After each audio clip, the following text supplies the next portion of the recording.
Welcome back, theater people. This is Jim at Drama Queen, welcoming you back to Theater Branding in the Digital Age, Part 9, where we're finally getting to the 11th rule of theater branding. Insert a 3-second clip from Who Lives, Who Dies, Who Tells Your Story from Hamilton. If we accept this, that someone's experience of your show starts with the first mention, poster, whatever, that they come across, we need to do more than just put on a great show. Case in point, this was a special summer production of Sex, Drugs, and Rock and Roll. The director had a photographer friend who was tasked with creating portraits of the actors in character. She took all these publicity shots. They were posted everywhere: Facebook, Twitter, Instagram. They generated so much excitement. This became an event. Also, the show was only one weekend, which made it even more urgent, which added to the spontaneity and the excitement. I didn't really care which show it was. To see a lot of really good local talent, in many cases playing against type in these really meaty roles, was enough. The placement of these photographs created enough buzz that the show was sold out for the entire weekend, and it cost them almost nothing to create that buzz. Start thinking about your production as being more than the 2 hours that the audience is sitting in their seats. Your production is much bigger and starts much sooner. And folks, those are Drama Queen's 11 rules of theater branding. Okay, let's summarize. We know what a brand is and why theaters need to brand. And now we have some, I hope, helpful guides to help you with how to brand. We said that understanding your theater's mission and having a logo was imperative, and loving your website was a close second. We said that a logo is not the only visual brand element you can use, and that brand elements should be consistent but flexible. You should express yourself. It's better to show than to tell, and less is more.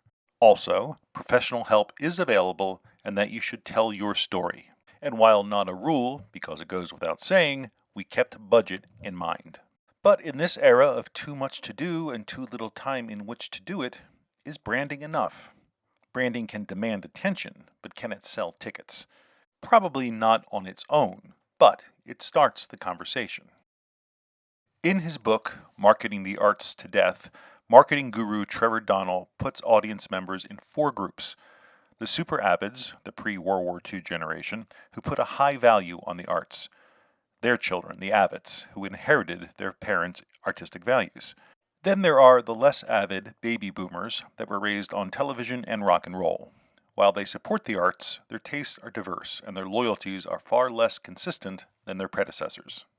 And now we have the non-avids, comprised of Gen Xers and Millennials, the ultimate fence-sitting generations.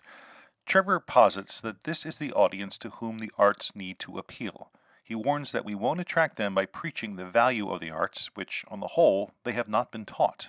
They don't necessarily make a value distinction between highbrow and lowbrow forms of leisure entertainment. For them, a night at the theater is a risk of money and, more importantly, of their time. Some organizations are having success engaging those who are prone to be less interested in a sit-in-your-seat experience. For example, Denver's Center for the Performing Arts, their off-center program is dedicated to creating shared experiences through musicals, plays, and educational programs.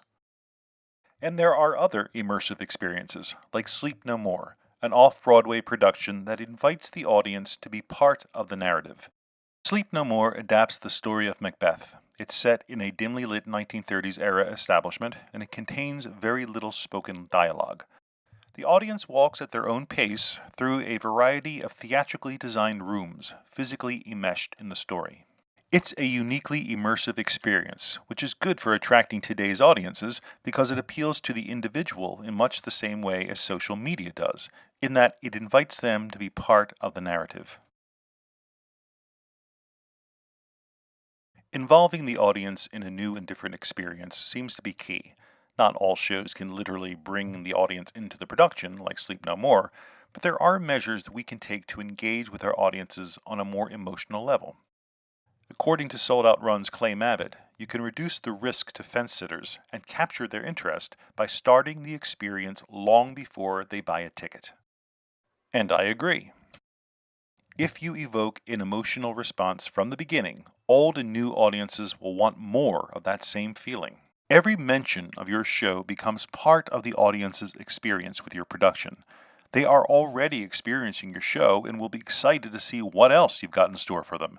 And buying a ticket has less risk because you've already told them with your branding and marketing that they're going to enjoy the experience. Theaters are in the business of telling stories, and each theater has a brand story to tell. It tells your public who you are and enriches their experience of what you produce. So, tell your story and tell it well. And thank you for your time listening to this series. I hope you've gained some information and insight that will help your theater's graphics look as good as your shows. This is Jim Gallagher from Drama Queen Graphics, signing off.